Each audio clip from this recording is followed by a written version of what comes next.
প্রিয় দর্শক, আমি আপনাদের আজ দেখাবো কোয়েল পাখির ডিম কিভাবে ফোটে। সাধারণত আমার এই মেশিনে কোয়েল পাখির ডিম ধরে 900 পিস।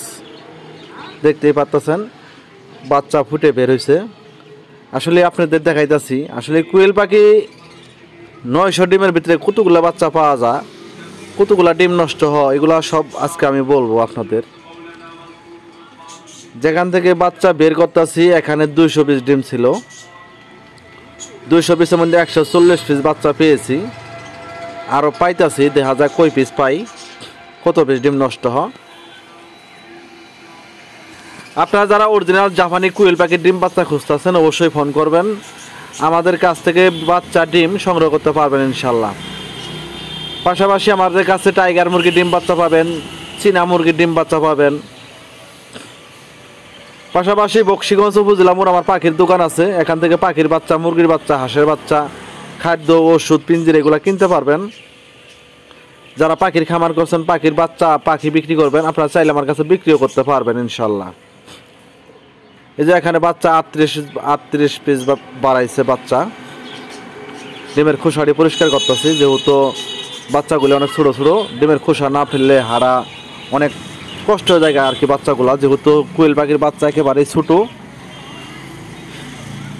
আপনারা যারা খামার করতে উৎসুক অবশ্যই জাপানি কোয়েল পাখি দিয়ে খামার শুরু করবেন, অল্প দিনে লাভবান হতে পারেন। যেহেতু জাপানি কোয়েল পাখি 38 থেকে 40 দিনে ডিম আসে, এর জন্য জাপানি কোয়েল পাখি একটা লাভজনক ব্যবসা। খাবারও কম খেয়ে থাকে, একটা পাখি সারাদিনে 18 থেকে 20 গ্রাম খাবার খেয়ে থাকে, এর জন্য এটা লাভজনক ব্যবসা। যারা ডিমের জন্য করবেন, ডিমের জন্য করতে পারেন। যারা বাচ্চা ফুটিয়ে বাচ্চা বিক্রি করবেন আমার মতো, আপনারা চাইলে অল্প দিয়ে শুরু করে বাচ্চা বিক্রি করতে পারবেন। বর্তমানে কোয়েল পাখির ডিম বাচ্চার ব্যাপক চাহিদা বাংলাদেশে। আপনারা চাইলে 200 পিস 500 পিস দিয়ে খামার শুরু করলে আশা করি অল্প দিনেই লাভবান হতে পারবেন। যেহেতু 38 দিনে ডিম আসে কোয়েল পাখি জাপানি, একটানা 18 মাস ডিম দিয়ে থাকে, এর জন্য এটা লাভজনক ব্যবসা। দেখতে পাচ্ছেন একই মেশিনে যে নিচে কোয়েল পাখির ডিম বহাইছে আমি 600, আর উপরে একটা টেরের ভিতরে ডিম আছে টাইগারের 100, ওইগুলা ফোটার এখনো সময় হয় নাই। দেখতে পাচ্ছেন বাচ্চা নামাইতেছি। এগুলা এখানে কিছু কিং কোয়েলের বাচ্চাও আছে, অরিজিনাল জাপানি কোয়েল আর কিং কোয়েল একই সাথে বসাইছিলাম ডিম, দুটি আল্লাহর রহম বাচ্চা বের হইতেছে। এখানে কিং কোয়েল আছে, জাপানি কোয়েলের বাচ্চা আছে, একই সাথে বাচ্চা বাড়াইতেছে। দেখি ভিতরে আরও আছে কিনা। আসলে এই মেশিনটা এদিক হওয়ার কারণে বাচ্চাগুলো বের করতে খুব কষ্ট হইতেছে আমার। মেশিনটা এদিক করবা গেলে আরও ঘন্টাখানি সময় লাগবে, এর জন্য বাচ্চাগুলো আমি আগেই বের করতেছি। যেহেতু মেশিনের ভিতরে বাচ্চাগুলো চিল্লাচিল্লি করতেছে, এর জন্য মেশিন ঘোরার অপেক্ষা না করে বাচ্চাগুলো আমি খুব কষ্ট করে বের করতেছি, যেহেতু জায়গাটা একটু চিপা হয়েছে।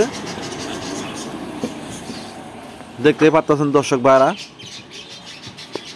এই যে বাচ্চা খুব কষ্ট করে আর কি বাইর করতেছি বাচ্চাগুলা। যেহেতু মেশিনে এই পাশ ঘুরে আছে, ওই পাশ ঘুরতে গেলে আরও 1 ঘন্টা সময় লাগবো। অ্যান্ড বাচ্চাগুলো অনেক সিলাইতে আছে, এর জন্য একটু কষ্ট করে বাচ্চাগুলো বের করবেন। আমিও বের করতেছি, দেখতে পাচ্ছেন একটা বাচ্চা অনেক চিপার ভিতরে পড়ছে, এই যে বের করলাম। এই যে বাচ্চাটা অনেক কষ্ট পাইছে চিপাই পড়া, এই যে দেখতে পাচ্ছেন সাদা বাচ্চা।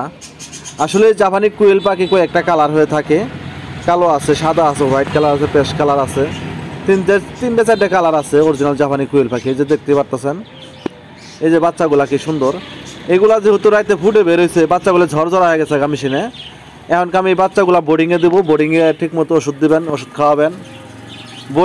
বোর্ডিং যদি ঠিক রাখেন আপনার বাচ্চা সবসময় ভালো থাকবো, সুস্থ থাকবো। অবশ্যই বোর্ডিংয়ে ভালো ভালো ওষুধ আছে, এগুলা ব্যবহার করবেন। যারা না বুঝবেন, না চিনেন, অবশ্যই স্ক্রিনে দেওয়া নাম্বারে ফোন করে আমাদের কাছ থেকে জেনে নিতে পারবেন ইনশাল্লাহ।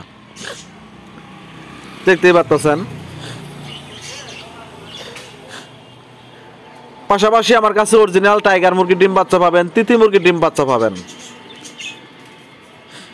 এই যে ডিম বাচ্চা উড়ানো শেষ, এখন আমি একটু পানি স্প্রে মারতেছি, সাদা পানি, যেহেতু ডিমের খোসাগুলো একটু নরম হলে বাচ্চা বেরোতে আর কি সহজ হয়। আপনারা যারা ডিম ফোড়াবেন অবশ্যই দিনে 3 থেকে 4 বার একটু সাদা পানি মারবেন, তাহলে ডিমের খোসাগুলো একটু নরম হয়, বাচ্চাগুলো তাড়াতাড়ি বের হয় আর কি, বাচ্চাগুলো বেরোতে কষ্ট কম হয়। এই যে কোয়েল পাখি, এখানে কিং কোয়েল আছে কয়েকটা, এই যে কিং কোয়েল, এইগুলা কিং কোয়েলের বাচ্চা, কিছু আছে জাপানি কোয়েলের বাচ্চা। আসলে কিং কোয়েলের বাচ্চা ডিমও ছোটো, বাচ্চাও ছোটো, জাপানি কোয়েলের ডিমও ছোটো, বাচ্চাও ছোটো। দেখতেই পাচ্ছেন বাচ্চাগুলো কি সুন্দর হয়েছে, ঝরঝরা বাচ্চা। অনেক ফেভারিট কালার আর কি কোয়েল পাখি আছে। যারা বাচ্চা ডিম নেবেন অবশ্যই ফোন করবেন। সবাই ভালো থাকবেন, সুস্থ থাকবেন। আল্লাহ হাফেজ।